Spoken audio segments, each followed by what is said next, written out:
जय श्री कृष्ण, हरि ओम। जय योगेश्वर। बंसीधरं तोत्रधरं नमामि मनोहरं मोहहरं च कृष्णं मालाधरं धर्मधुरं धरं च पार्थस्य सारथ्यकरं च देवम् कर्तव्यदीक्षां च समत्वशिक्षां ज्ञानस्य भिक्षां शरणागतिं च ददाति गीता करुणाद्रभूता कृष्णेन गीता जगतो हिताय। श्रीमद् भगवद गीता जी। आसुरी स्वभाव वाली व्यक्तियां लोभ, क्रोध और अभिमान के कारण किस प्रकार के मनोरथ करते हैं, उनको क्रमशः 3 श्लोकों में बताया है। मनोरथ आसुरी वृत्ति वाले। इदमद्य मया लब्धम इमं प्राप्स्ये मनोरथम इदमस्तीदमपि मे भविष्यति पुनर्धनम। इतनी वस्तुओं मैंने आज प्राप्त कर ली है, अब मैं इस मनोरथ तो पूरा करूंगा, और इतना धन तो मेरे पास है ही, इतना धन और अभी हो जाएगा। इदम अद्य मया लब्धम इमं प्राप्स्ये मनोरथम इदमस्ति इदमपि मे भविष्यति पुनर्धनम। They say to themselves, this much has been secured by me today, and now I shall realize this ambition. So much wealth is already with me, and yet again this shall be mine. तो ये भी मेरा हो जाएगा, वो भी मेरा होगा, सब मेरा हो जाना चाहिए। ये भाव गलत है। ये 3 श्लोकों में कहा है। हाँ, 13, 14, 15। The demonic person thinks, so much wealth do I have today, and I will again more according to my schemes. So much is mine now, and it will be increase in the future more and more. He is my enemy. माने आज मैं इसको मार डालूंगा, ये कर डालूंगा, ये सब इसमें आता रहता है। इदम अद्य मया लब्धम इमं प्राप्स्ये मनोरथम। आसुरी प्रकृति वाली व्यक्तियां लोभ परायण होकर मनोरथ करती रहती है। हम अपने प्रयत्न से, बुद्धिमत्ता से, चतुराई से, होशियारी से, चालाकी से इतनी वस्तुओं तो आज हमने प्राप्त कर ली है, और इतनी बीजी प्राप्त कर लेंगे, और जितनी वस्तुएं तो हमारे पास इतनी तो है ही, इतनी जब तक आ जाएगी, इतना धन व्यापार से आ जाएगा, यह यहाँ से प्राप्त होगा, हमारा जो बड़ा दिख रहा है इतना बड़ा है, और इससे इतना धन और वस्तुएं तो उनके विवाह में आ जाएगी, इतना धन कर चोरी से बच जाएगा, इतना वहाँ जमीन में से आएगा, इतना मकान के किराए में से आएगा, इतना ब्याज आ जाएगा। क्या बात है, सारा लिख दिया, कुछ छोड़ा नहीं इन्होंने, जो मनुष्य के सबके विचार हैं। इदमस्ति इदमति में भविष्यति पुनर्धनम। जैसे जैसे लाभ बढ़ जाता है, वैसे वैसे उनके मनोरथ भी बढ़ते जाते हैं। जब उनका चिंतन बढ़ जाता है तो वह घूमते फिरते, काम करते, भोजन करते, मल मूत्र का त्याग करते, जो नित्य कर्म पाठ पूजा जप आदि करते हैं, तो उस समय भी धन कैसे बढ़े उसकी ही चिंता करते हैं। इतनी दुकानें, मिल, कारखाना खोल दिया है, और इतने ज़्यादा खुल जाए, इतनी गैया, भैंसा, घेटा और बकरा भी है, इतने और बढ़ जाएगा। इतनी ज़मीन तो हमारे पास है और बहुत थोड़ी है, किस तरह से बढ़ जाए तो अच्छा हो जाए। तो इस तरह संपत्ति आदि बढ़ाने के विषय में उनके मनोरथ होते रहते हैं। जब उनकी दृष्टि अपने शरीर तथा परिवार पर हो जाती है, तब वे विषय में मनोरथ करने लग जाती है। तो कभी कभी दवाओं का सेवन करने से शरीर अच्छा रहता है। अमुक दवाओं का सेवन करवा थी, और अभी कई कई चीज़ इकट्ठी करने में आता है, तो हम सुख और आराम से रहेंगे। एयर कंडीशन वाली गड्डी मंगा लेते हैं, फिर बाहर गर्मी न लगे, गरम पकड़े पहन लेते हैं तो सर्दी न लगे, बरसाती कोट और छाता मंगवा लेते हैं ताकि वर्षा से शरीर गीला न हो। ऐसे ऐसे अलंकार, कपड़े, श्रृंगार, इतनी सामग्री मंगा लेते हैं जिससे हम खूब सुंदर लगने लग जाते हैं। ऐसे मनोरथ करते करते उनको ये याद नहीं रहता है कि मैं बूढ़ा हो जाऊंगा। काल गच्छति क्रीडत्याहुः भज गोविंदम भज गोविंदम गोविंदम भज मूढ़मते गोविंदम भज मूढ़मते गोविंदम भज मूढ़मते गोविंदम भज मूढ़मते। है ना, समय ऐसे ही बीत जाता है। तो अपने मनोरथ करते करते ही ये जीवन बुढ़ापा में आ जाता है। अंगं गलितं पलितं मुंडम दर्शन विहीनम जातं तुंडम वृद्धो याति गृहीत्वा दंडम तदपि न मुंजति आशापिण्ड भज गोविंदम गोविंदम भज मूढ़मते गोविंदम भज मूढ़मते प्राप्ते सन्निहिते मरणे नहीं नहीं रक्षति दुकृय करणे भज गोविंदम गोविंदम भज मूढ़मते। तो बुढ़ापा जब आ जाता है तो फिर भजन का समय चला जाता है। अब मृत्यु के समय में इस सामग्री सब क्या काम में आएगी? अंत में संपत्ति का मालिक कौन है? हाँ, दिख रहा यदि कपूत हो गया तो सब नष्ट कर देगा। मृत्यु के समय धन संपत्ति भी दुख देगी। सामग्री के लोभ के कारण ही मुझे अपने बच्चे और बच्चियों से डरना पड़ता है, नौकर से डरना पड़ता है। कहाँ वो हड़ताल न कर दे नौकर लोग। दैवी संपत्ति को धारण करके साधन करने वाले साधक के मन में कभी कभी व्यापार आदि के कार्य के कारण श्लोक की तरह क्या इदमद्य मया लब्धम इमं प्राप्से मनोरथम इदमस्ति इदमति में भविष्यति पुनर्धनम। इतना काम हो गया, इतना काम करने का बाकी है, इतना काम आगे हो जाएगा, इतने पैसे आएंगे, इतना टैक्स भरना है, तो आदि स्फुरणाएं होती है। इसलिए विद्या सबसे बहुत उत्तम है, उसमें टैक्स भरना ही नहीं है। न चोरहार्यम न च राजहार्यम न भ्रातृवाज्यम न च भारकारी व्यये कृते वर्धत एव नित्यम विद्याधनम सर्वधन प्रधानम। तो विद्या से मंगल होता है।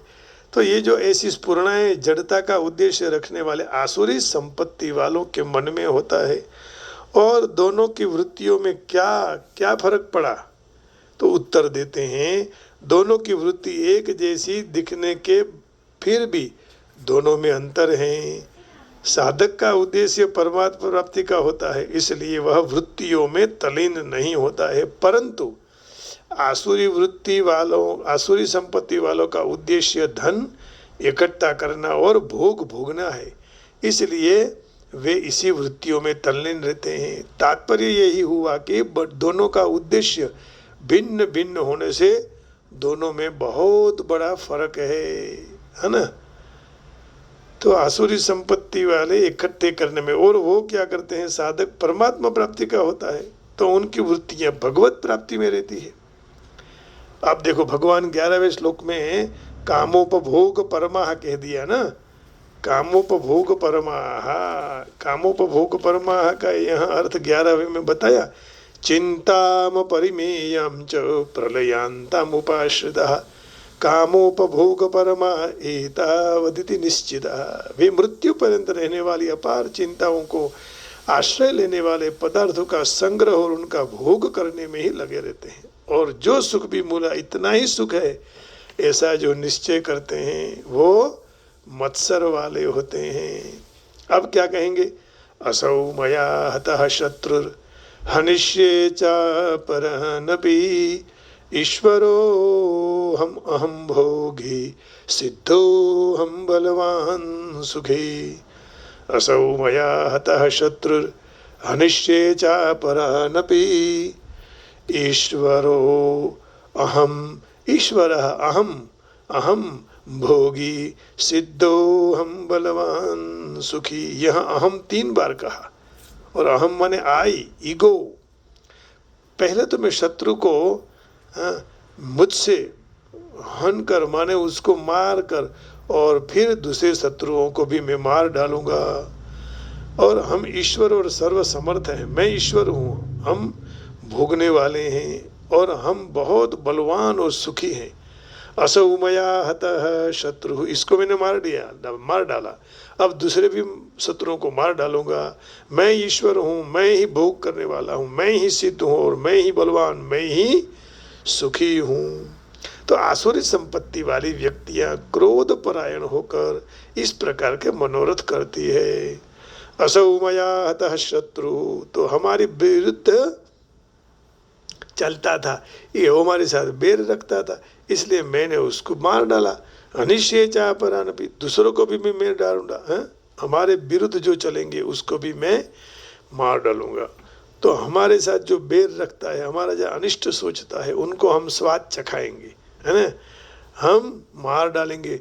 कहे कि हम वहाँ भारत में भी तुम्हारे पीछे कोई गुंडों को भेजेंगे, तुमको मरवा देंगे। ये गीता जी में भी लिखा है। जिनकी आसुरी वृत्ति है, बोलते हैं कि हम आपको चैन से सोने नहीं देंगे, सुख प्राप्त करने नहीं देंगे। अमेरिका में भी आप आए तो वहाँ भी सुख नहीं मिलेगा, भारत में भी सुख नहीं मिलेगा, क्योंकि ऐसे लोग जो आसुरी वृत्ति वाले हैं तो वो कहते हैं असौ मया हतः शत्रुर् हनिष्ये च परानपि ईश्वरो हम अहम भोगी सिद्धो हम बलवान सुखी। ईश्वर अहम, मैं धन बल बुद्धि आदि में सब तरह का मैं समर्थ हूँ। हमारे पास क्या नहीं है, हमारी कोई बराबरी नहीं कर सकता। अहम भोगी, हम भोग भोगने वाले हैं, हमारे पास स्त्री मकान कार जितनी भी भोग सामग्री है। सिद्धो हम सब तरह से सिद्ध हैं। पहले से ही कह दिया था ना कि ऐसा हो गया, हम तो पहले से ही हमको दिखाई देता है। तो ऐसे ये लोग बोलने लगते हैं जो आसुरी वृत्ति वाले हैं। यही लोग भजन स्मरण जप ध्यान आदि करते हैं और सबके कोई के द्वारा बहकावा में आते हैं। ऐसे इनकी दशा होगी। हम जानते थे हमारे समान सिद्ध दूसरा कोई नहीं है संसार में। हमारे पास अणिमा गरिमा महिमा आदि सिद्धियां हैं, हम एक फूंक मार डाले तो उसको भस्म कर देते हैं। अणिमा महिमा चैव गरिमा लघिमा तथा प्राप्ति प्राकाम्यईशित्वं वशित्वं चष्ट सिद्धयः, 8 सिद्धियां। तो उसमें हम एक फूंक में भी सबको भस्म कर देंगे। बलवान, हम बहुत बलवान हैं। इस मनुष्य ने हमारे साथ टक्कर लेने का यदि चाहा तो क्या परिणाम आएगा, ऐसा कहते रहते हैं। देखो इसने हमारे साथ झगड़ा किया तो क्या परिणाम मिला उसको, तो उनका परिणाम क्या आया। परंतु जब वह हार जाता है तब वह दूसरों को ऐसा नहीं कहते हैं, क्योंकि कोई उनको कमजोर न समझ ले। तो अपनी हारने की बात तो याद नहीं रहती, परंतु अभिमान की बात उनको याद रहती है। सुखी, हमारे पास कितना सुख है, सुख के साधन हैं, हमारे जैसा संसार में कोई सुखी नहीं है। ऐसी व्यक्तियों के अंतर में तो जलन होती रहती है, परंतु ऊपर से वो बोलते रहते हैं। तो यहाँ भगवान 12वें श्लोक में जो कहा काम क्रोध परायण, उसकी व्याख्या करते हैं। आसुरी प्रकृति के मनुष्यों में हम सुखी हैं, मात्र ऐसा अभिमान रहता है। वास्तव में तो वह सुखी होते नहीं है। वास्तव में सुखी वही है जो उसके ऊपर अनुकूलता प्रतिकूलता की असर नहीं पड़ती है। देखो 5वें अध्याय के 23वें श्लोक में ये कहना चाहते हैं, हाँ, जो सानुकूले जगन्नाथे सानुकूलम जगत सर्वम, प्रतिकूले जगन्नाथे प्रतिकूलम जगत सर्वम। तो यही सुखी है। शक्नोति हैवय सोढ़ुम प्राक् शरीर विमोक्षणात् काम क्रोधोद्भवम वेगम सयुक्तस्य सुखी नरः। सुखी कौन है, इसकी व्याख्या की। जो साधक इस मनुष्य शरीर में देह का नाश होते पहले ही काम क्रोध से उत्पन्न होते हुए वेग को सहने में समर्थ बन जाते हैं, वही मनुष्य योगी है और वही सुखी है। काम है तो फिर उसके वेग को सहन कर ले, क्रोध के वेग को सहन कर ले। तो काम क्रोध से तो ये सब उत्पन्न होते हैं वेग, और वही वेग हमें विनाश की ओर ले जाते हैं। लेकिन उसमें जो समर्थ बन गया वही सुखी है। शक्नोति हैव यस्सोढ़ुम शक्नोति हैव यस्सोढ़ुम प्राक् शरीर विमोक्षणात् काम क्रोधोद्भवम वेगम सयुक्तस्य सुखी नरः। वही जन सुखी है जो सहन करके जीवन को आगे बढ़ावे। तो ऐसे आसुरी भाव वाले मनुष्यों के पास काम और क्रोध का बड़ होता है, दबा देते हैं कि सबको। तो वो नाशवान पदार्थों के संबंध से अपने बलवान मानते हैं। हिरण्यकशिपु आदि की तरह वह अपने को सर्वोपरि मानते हैं।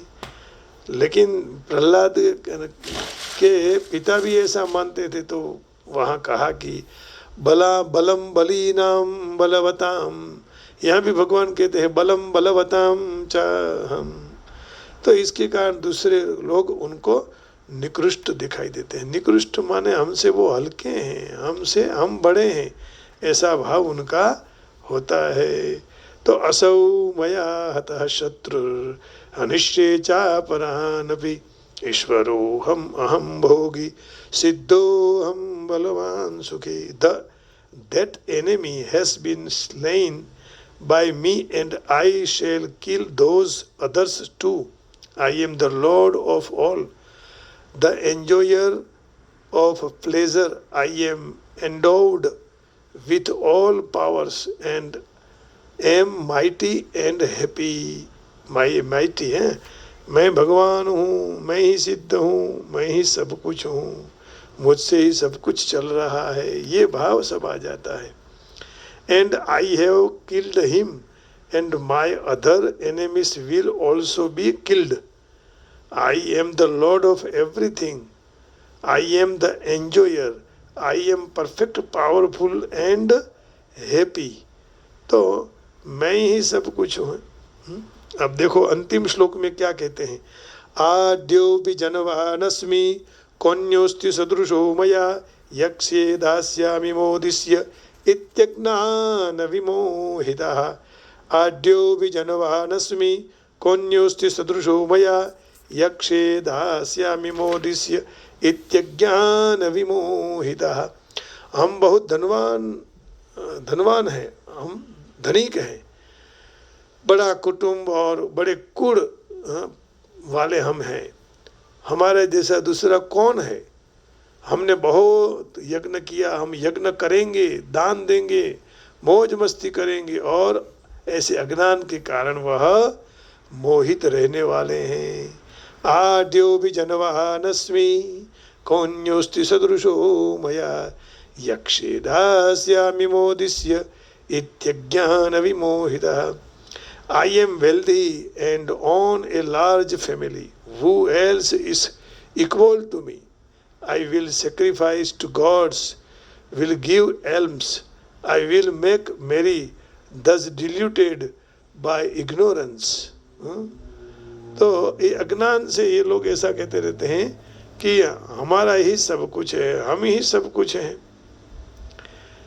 And deluded by ignorance, involved in the maze of delusion and addicted to the enjoyment of senses pleasures, their mind bewildered by numerous thoughts. These mean devilish disposition fall into the फ्यूलेस्ट है hello, फ्यूलिस्ट hello. तो अंतिम इसका भी यहाँ अर्थ थोड़ा ले लेते हैं।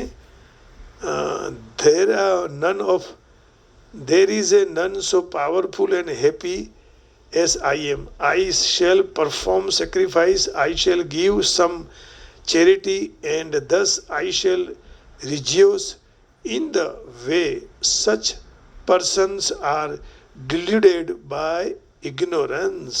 है ना। अब देखिए इसका अर्थ देखते हैं। आसुरी स्वभाव वाली व्यक्तियां अभिमान परायण होकर अपने मनोरथ पूर्ण करते हैं। आढ्यो भी जनमानस, कितना धन हमारे पास है, कितना सोना चांदी मकान खेत जमीन हमारे पास है, कितने बड़े बड़े उच्च अधिकारी पदाधिकारी हमारे पक्ष में हैं, और हम धन और मनुष्य के बल पर लांच रिश्वत सिफारिश के बल पर जो चाहते हैं वो कर सकते हैं। सच बात है, आज ऐसा लोग कहते हैं। कौन्योस्ति सदृशो मया, तो हम इतना घूमे हैं, इतना घूम कर आ गए हैं, हमको कितने लोग मिले हैं, क्या आपको मैं बताऊं। तो हमारे जैसे ऐसा कोई देखा है? यक्षे दास्यामि, हम ऐसा यज्ञ करेंगे, ऐसा दान करेंगे और सब पे पर प्रभुत्व जमा देंगे। सामान्य यज्ञ करने से, थोड़ा दान देने से, कई थोड़े ब्राह्मणों को भोजन कराने से क्या होगा?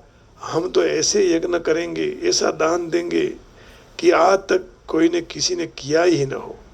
केवल मामूली यज्ञ दान करने से लोगों को कैसे पता लगेगा? हम यज्ञ जो किया, दान दिया, बड़े यज्ञ और दान से हमारे नाम अखबार में छपेंगे, कोई धर्मशाला के बड़े मकान बनाएंगे और हमारा नाम उसमें वहाँ लिखा जाएगा, जिससे हमारी वहाँ यादगिरी मेमोरी रहेगी, स्मृति रहेगी। मोदी से हम कितने बड़े मनुष्य हैं, इस तरह ये सामग्री सुलभ है और इससे हम आनंद से मोद करेंगे, प्रमोद करेंगे, ऐसा कहते रहते हैं। ये आसुरी वृत्ति वाले हैं। जिनको दान देना है उनको नाम लिखवाने की जरूरत नहीं है, तकदी मत लगाओ। कहीं जगह पंखे पर नाम लिखवा देते हैं, फिर पिताजी घूमते रहते हैं पंखे के पर, है ना। नाम का मोह मत रखो। मंदिरों में कहीं भी जहाँ जरूरत है गरीब को दिया करो, लेकिन नाम की चिंता मत करो। यज्ञ कराते रहो, अखबार में देने की आवश्यकता नहीं है। इस तरह अभिमान के कारण मनोरथ करने वाले आसुरी लोग केवल करेंगे करेंगे करेंगे ऐसा कहते हैं और ऐसा मनोरथ करते रहते हैं। वास्तव में कुछ नहीं करते हैं, ये केवल बोलते रहते हैं। और जो बड़े बड़े यज्ञ करवाते हैं उनका फोटो तो अखबार में आता है, और आए तो भी क्या दोष है, लेकिन ये तो केवल बोलते हैं, करते नहीं है। तो वो नाम मात्र से कुछ करते ही नहीं है। वो करेंगे, वो केवल बोलते रहते हैं, केवल उल्लेख किया है। तो इत्यज्ञान विमोहिता, तो यह उल्लेख किया है 70वें श्लोक में किया है।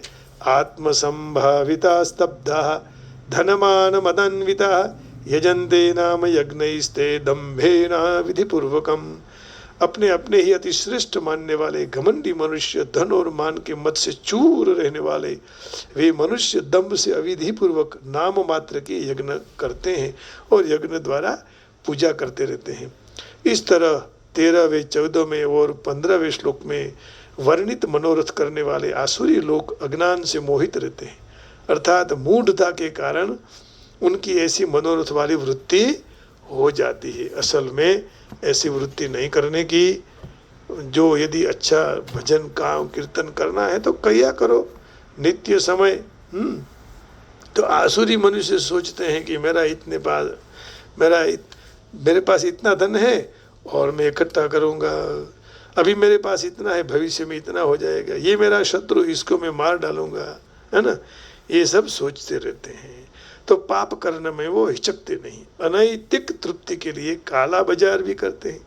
अपनी संपत्ति, जमीन, परिवार, मकान, बैंक की जो मूड़ी है उससे पर मुग्ध होते हैं और नित्य बढ़ाने के लिए सोचते रहते हैं। अपनी शक्ति पर आधार रखते हैं और वे जानते हैं कि जो मैंने संपत्ति प्राप्त की है वह मेरे पूर्व किए हुए सत्कर्म का फल है। ऐसी वस्तुएं एकत्र करने की उनको वहाँ तक दी जाती है, समय दिया जाता है। पूर्व जन्म के कारण उनको ख्याल नहीं होता है, लेकिन इतना मानते हैं कि अपनी संपत्ति का संचय अपने उद्यम से ही हुआ है, लेकिन भगवत कृपा के सिवाय नहीं होता है। कितना भी उद्यम कर लो।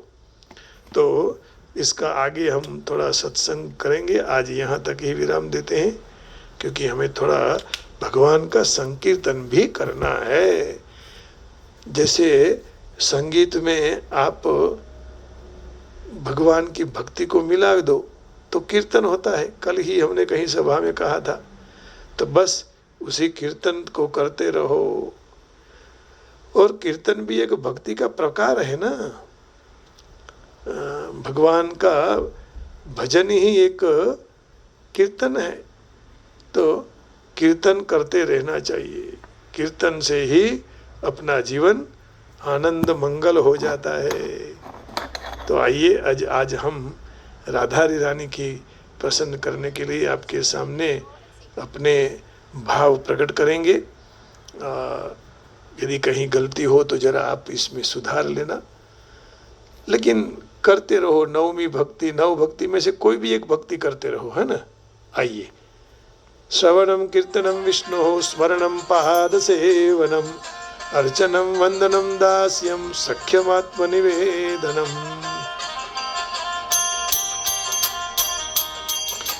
रस से भर्यो रे राधा रानी लागे, राधा रानी लागे। माने कारो कारो जमुना जी पानी लागे, माने कारो कार जमुना जी नो पानी लागे। मीठे रस से भर्यो रे राधा रानी लागे, राधा रानी लागे। माने कारो कारो जमुना जी रो पानी लागे, मान कारो कारो जमुना जी पानी लागे। मीठे रस से भरे राधा रानी लागे।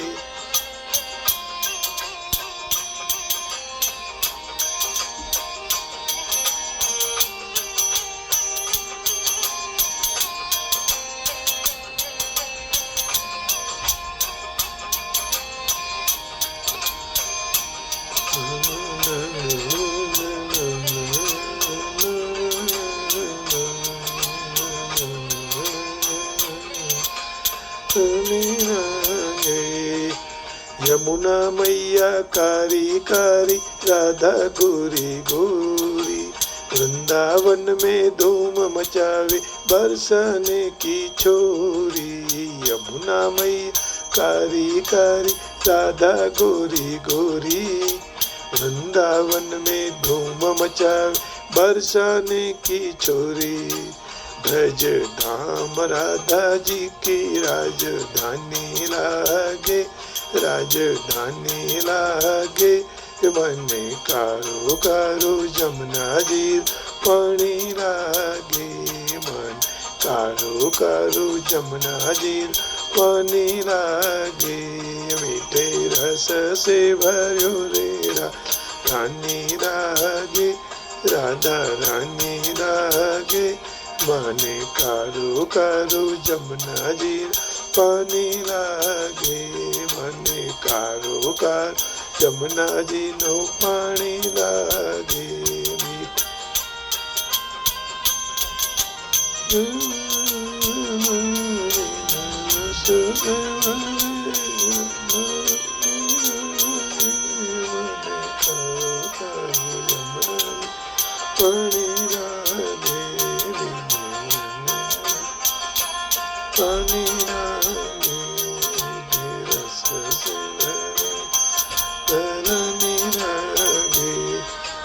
कान्हा नित मुरली में तेरे सुमिरे बारंबार। कौतिन रूप धरे मनमोहन कहु न पावे पर। कान्हा नित मुरली में ते सुमिरे बारंबार। कौतिन रूप धरे मनमोहन कहु न पावे पर। रंग की छबीली पट रानी लागे, पट रानी लागे।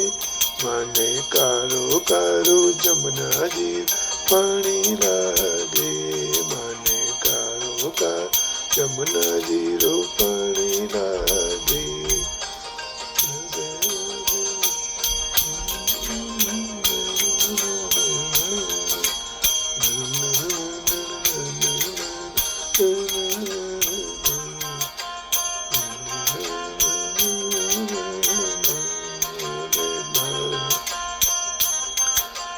કરું લાગે ના ભાવે મન માખન મિસરી, અબ ના કોઈ મીઠાઈ, મારી જીભરિયાને ભાવ રાધા નામ મલાઈ.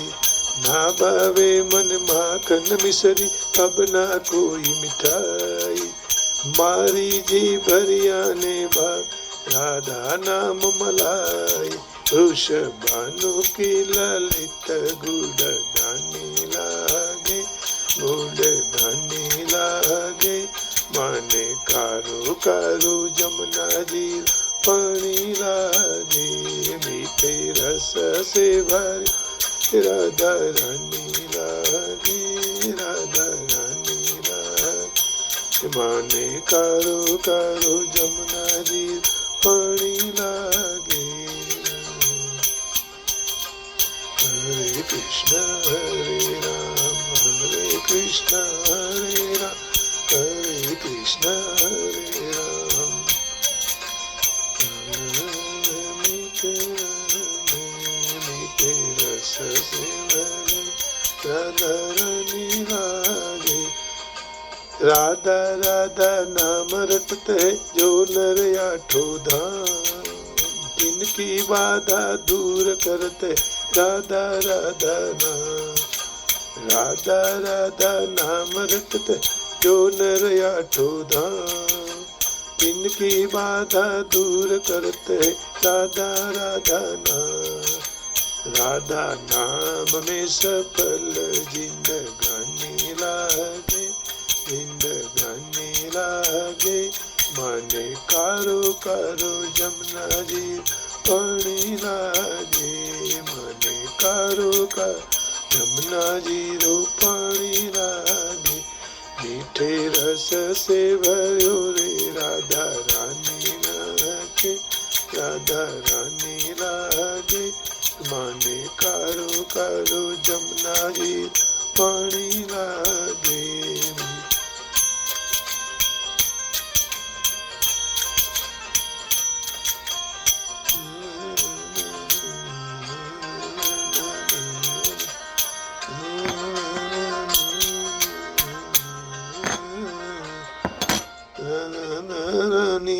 लागे. कृष्ण कन्हैया लाल की जी. आप सबको मेरे हृदय में बैठी हुई राधा रानी को प्रणाम करके वाणी को विराम देता हूँ. जय श्री कृष्ण, राधे राधे, हरि ओम. ओम नमः शिवाय. राम राम जी, राधे राधे, गोविंदा गोविंदा.